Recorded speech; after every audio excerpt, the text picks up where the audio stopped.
ফাল্গুন মাস এলেই যেন নতুন রূপে সজ্জিত হয় লিচু গাছ। গাছে গাছে নতুন মুকুলে ভরে ওঠে, যেন নতুন বউয়ের মতো সজ্জিত হয় গাছগুলো। থোকায় থোকায় হলুদ রঙের মুকুলে ছেয়ে যায় শত শত লিচু বাগান, যেখানে মধু সংগ্রহে ব্যস্ত সময় কাটে মৌমাছির দলের। তবে লিচুর রাজ্য খ্যাত ঈশ্বরদীতে এবারের গল্পটা যেন একটু ভিন্ন। এবার গাছে লিচুর মুকুল নেই বললেই চলে। মুকুল কম আসায় ফলন বিপর্যয়ের শঙ্কায় বাগান মালিক, চাষি এবং ব্যবসায়ীদের চোখে মুখে চিন্তার ছাপ। লিচুর মুকুলের এমন করুণ দশা গত 5 দশকে দেখেনি কেউ। প্রতি বছর এই উপজেলায় 400 থেকে 500 কোটি টাকার লিচু উৎপাদন হয়।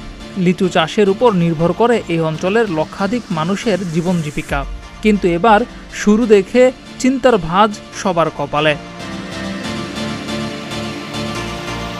সরেজমিনে বেশ কিছু লিচু বাগান ঘুরে দেখা যায় শত শত বাগানের লিচু গাছে মুকুলের পরিবর্তে নতুন পাতা গজিয়েছে। গাছে নতুন পাতা গজালে মুকুল আসে না, এজন্য উৎপাদন নিয়ে সংশয় প্রকাশ করেছেন লিচু চাষিরা। দেশের মধ্যে লিচুর রাজধানী বলে খ্যাত।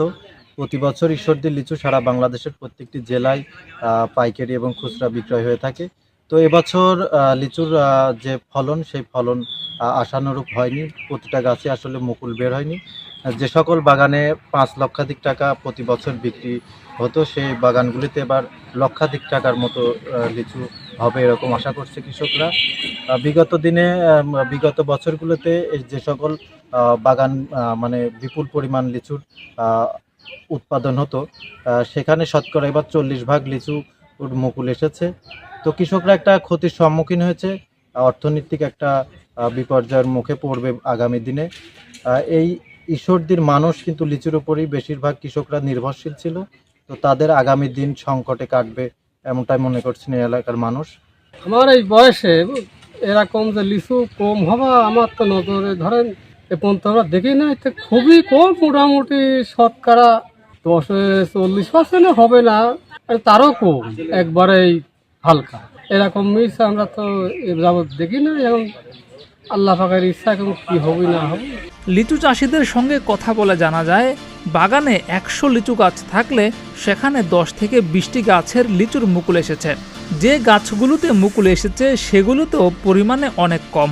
অতীতে এমন কম মুকুল দেখা যায়নি। হঠাৎ এ বছর কেন এমন হলো তারা সেটা বুঝতে পারছেন না। তবে তাদের ধারণা আবহাওয়ার কারণে এবছর মুকুলের বিপর্যয় হতে পারে। এবার লিচু নাই বললেই চলে।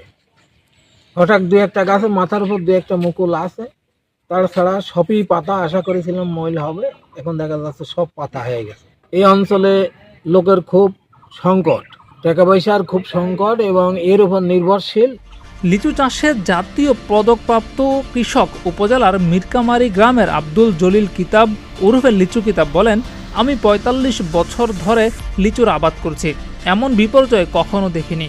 আসলে লিচু চাষ নিয়ে আমার লাইফে মনে হয় তাও 45 বছর লিচু চাষ করছি, এরকম বিপর্যয় কখনো হয়নি। এবার শুধু আমার না, পুরো বাংলাদেশেই এমন একটা পরিস্থিতির শিকার হয়ে গেছে যে মূলত এটাকে কাকে দায়ী করব? দায়ী করতে গেলে প্রথম দায়ী হচ্ছে এই ক্লাইমেট চেঞ্জ। এই পরিবর্তিত আবহাওয়ার সাথে এখনো ম্যাচিং করে আগামীতে লিচু চাষ আদৌ হবে কিনা সন্দেহ আছে। কারণ এবছর টোটাল উৎপাদনের আমার মনে হয় 10%ও হবে কিনা সন্দেহ আছে। ঈশ্বরদী উপজেলার কৃষি কর্মকর্তা মিতা সরকার বলেছেন, লিচু চাষের জন্য ঈশ্বরদী বিখ্যাত। এ উপজেলার 3100 হেক্টর জমিতে প্রচুর আবাদ হয়েছে লিচুর। এবছরও লিচু গাছে মুকুল আসছে, তবে অন্যান্য বছরের তুলনায় মুকুলের পরিমাণ খুবই কম। এই উপজেলাতে প্রায় 3100 হেক্টর জমিতে লিচুর আবাদ হয়ে থাকে। এবছরও এখন পর্যন্ত আমাদের প্রায় 30%-এর উপরে গাছে লিচুর মুকুল এসেছে। তবে এবছর অন্যান্য বছরের তুলনায় মুকুলের পরিমাণ কিছুটা কম, এবং এটার জন্য আসলে মেইনলি আবহাওয়াগত কারণই দায়ী। কারণ কিছুদিন আগে আমাদের ঈশ্বরদীতে প্রচুর পরিমাণে বৃষ্টিপাত হয়েছে, এবং ওই গাছের গোড়ায় রুট জোনে পানির পরিমাণ বেশি হয়ে যাওয়ার দরুন গাছের ভেজিটেটিভ গ্রোথটা বেশি হচ্ছে, রিপ্রোডাক্টিভ গ্রোথটা স্টপ হয়ে গেছে। এবং তারপরে আরেকটা কারণ এখানে দায়ী যে এই হঠাৎ করে গরমটা এসে যাওয়ায় ফ্লাশটা আসছে বেশি। তো এই বিভিন্ন কারণে, এই দুইটা আর কি সমন্বিত কারণেই আসলে এবছর লিচুর তুলনামূলক মুকুল একটু কম। আর লিচু গাছের এমনিতেই একটা ক্যারেক্টার আছে যেটা অল্টারনেট বেয়ারিং, যে কিছু গাছে আছে যারা এবছর মুকুল দিয়ে আসলে দ্বিতীয় বছর হয়তো গ্যাপ যায়, আবার তৃতীয় বছরে আবার মুকুল আসে। তো এই বিভিন্ন কারণেই আর কি এবছর আমাদের মুকুলের পরিমাণটা তুলনামূলক কম। লিচু চাষের সঙ্গে জড়িতদের প্রত্যেকেই এই বছর দুশ্চিন্তায় রয়েছে। ফলন কম হলে বড় অঙ্কের লোকসানের মুখোমুখি হওয়ার আশঙ্কায় দিন কাটছে তাদের। জিয়াউর রহমান, প্রতিদিনের বাংলাদেশ।